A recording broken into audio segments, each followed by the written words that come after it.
તો ધારાસભ્ય કાંધલ જાડેજાના કાકી હિરલ જાડેજા સામે વધુ એક ફરિયાદ નોંધાઈ છે।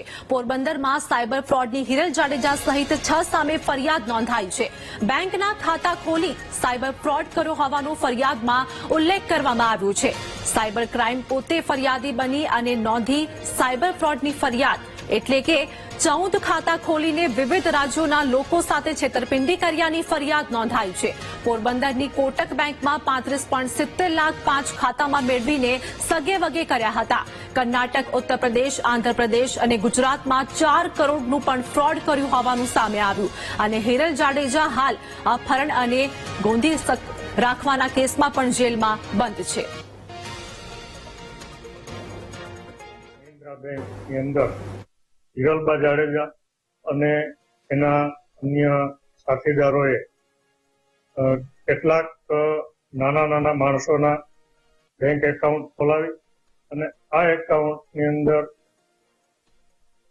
દેશના અલગ અલગ રાજ્યોમાં જે સાયબર ક્રાઇમ થઈ રહ્યો છે એ સાયબર ક્રાઇમ દ્વારા મેળવેલી રકમ આ એકાઉન્ટમાં મેળવી અને પોતાને મળતિયા માણસો મારફત આ રકમ ઉપાડી અને સાયબર ક્રાઇમની જે દેશ લેવલની જે સિન્ડિકેટ છે એના ભાગરૂપે આ એક ગંભીર પ્રકારનો ગુનો આચરેલો છે।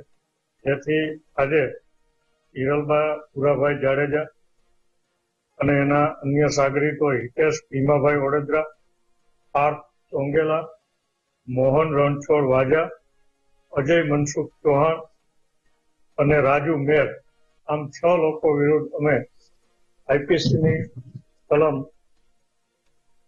411, 413, 420, 120B અને આઈટી એક્ટની કલમ 66D મુજબનો ગુનો રજીસ્ટર કરેલો છે અને આ ગુનાની તપાસ અમારા સાયબર પીઆઈ ચૌધરી છે એ હાલમાં કરી રહ્યા છે। સંવાદદાતા જય અમારી સાથે જોડાઈ ગયા છે। ધારાસભ્ય કાંધલ જાડેજાના કાકી હિરલ જાડેજા સામે વધુ એક ફરિયાદ નોંધાઈ, શું હાલની વધુ અપડેટ? આથી ચોક્કસથી જણાવી દઉં તો જે પોરબંદરમાં હિરલબા સહિતના 6 સાગરીતો સામે ફરિયાદ નોંધાઈ છે। કુતિયાણાના પૂર્વ ધારાસભ્ય ભૂરા મુંજા જાડેજાના પત્ની છે તે હિરલબા જાડેજા સાયબર ફ્રોડના નામે હિરલબા જાડેજા તેના સાગરીતો વિરુદ્ધ ફરિયાદ નોંધાઈ છે। હિરલબા હાલ અપહરણ અને ગોંધી રાખવાના કેસમાં જેલ હવાલે છે। સાયબર ક્રાઇમ ખાતે ફરિયાદી બની અને ફ્રોડની ફરિયાદ નોંધાઈ છે। હિરલબા, હિતેશ વડોદરા, પાર્થ સોનકેલા, મોહન વાજા વિરુદ્ધ ફરિયાદ દાખલ કરવામાં આવી છે। અજય ચૌહાણ અને હિરલબાના ડ્રાઈવર રાજુ મેર છે તેની સામે પણ ફરિયાદ કરવામાં આવી છે। કાવતરું રચી અજાણ્યા માણસોને કપટપૂર્વક બેંકના ખાતા ખોલી ફ્રોડ કર્યું હતું અને 14 ખાતા ખોલી અને 5 ખાતા વિરુદ્ધ રાજ્યના લોકો સાથે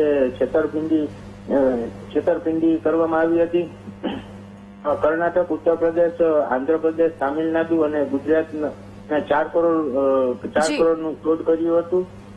પોરબંદરની કોટક બેંકમાં પણ 35.70 લાખના 5 ખાતા મેળવ્યા હતા અને 2024 થી આ કૌભાંડ છે એની શરૂઆત થઈ હતી। હાલ છેતરપિંડીના કેસમાં પોલીસ છે તે વધુ તપાસ હાથ ધરી છે। આભાર જય માહિતી આપવા બદલ।